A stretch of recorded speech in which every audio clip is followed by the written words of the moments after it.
Pag-iisang dibdib ng dalawa sa isang private resort sa Silang, Cavite kahapon o linggo.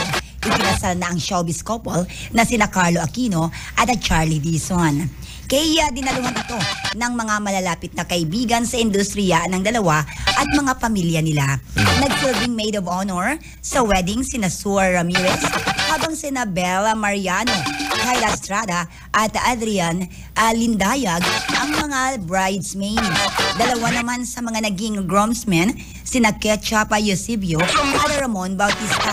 Kadaldiro naman si Loisa Andalio habang si Eliza Huson ang na-assign sa bill at sa board naman si Alexa Ilacad. Naging tahimik ang dalawa sa kasal nila kung saan hindi nila ito isinasa publiko ang petsa.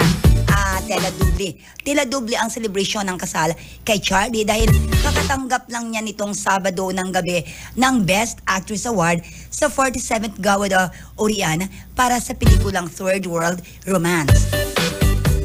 Noong Pebrero kasi ay umugong ang balita na engaged na ang dalawa matapos na magkilang nakasuot ng singsing ang aktres, subalit itinanggi ito ng aktor.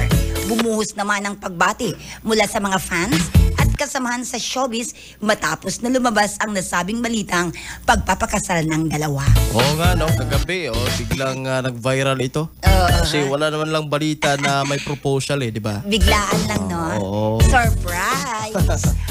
Ayan, congratulations! Yes, congratulations. Kaya yan ang ating Showbiz Monday balita. And the Ate Len, ti amo, I love you.